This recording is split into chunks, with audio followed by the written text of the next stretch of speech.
अस्सलाम वालेकुम बच्चों, जैसा कि आपको मालूम है कि हमने मीर तकी मीर की गज़ल पढ़ी है और आज हम ख्वाजा हैदर अली आतिश की गज़ल पढ़ेंगे। इसलिए आप अपनी दरसी किताब निकाल कर सफ़ा नंबर 130 को देख लीजिए।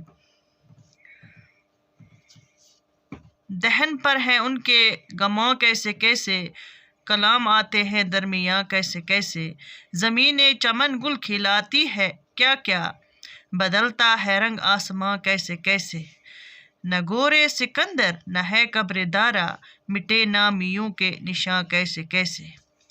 बस यहाँ तक आज पढ़ेंगे। पहले हम मुश्किल अल्फाज के माने जानने की कोशिश करेंगे। दहन कहते हैं ज़बान को, मुंह को। गमान कहते हैं ख्याल को, शक को। गुल फूल को कहते हैं और गोर कब्र को कहते हैं। सिकंदर मिस्र का बादशाह, जो बड़ा मशहूर बादशाह गुजरा है, जिसने तमाम दुनिया को फतह करने के लिए कहा था, उसी का नाम है। दीदा आँख को कहते हैं। अहले आलम दुनिया के लोग। अब हम इसकी तशरीह करेंगे। दहन पर है उनके गुमा कैसे कैसे, कलाम आते हैं दरमियाँ कैसे कैसे।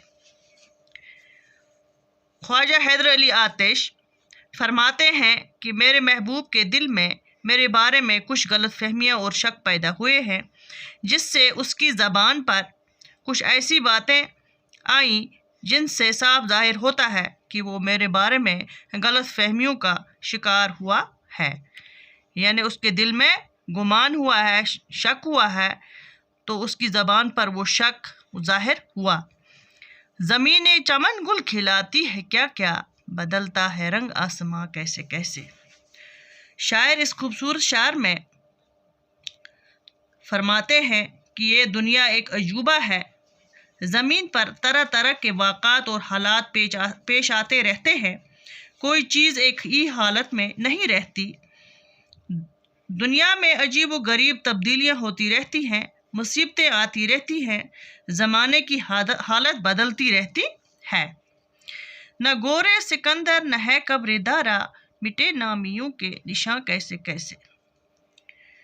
शायर इस शायर में दुनिया की नापायदारी का जिक्र करते हुए फरमाते हैं कि दुनिया में पाई जाने वाली हर चीज़ फना होने वाली है, ख़त्म होने वाली है।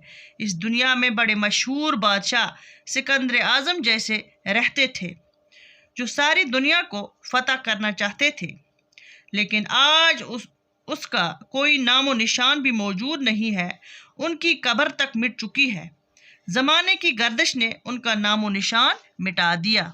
बस आज हम यहाँ तक पढ़ेंगे, कल अगला सबक पढ़ेंगे। अल्लाह हाफिज़।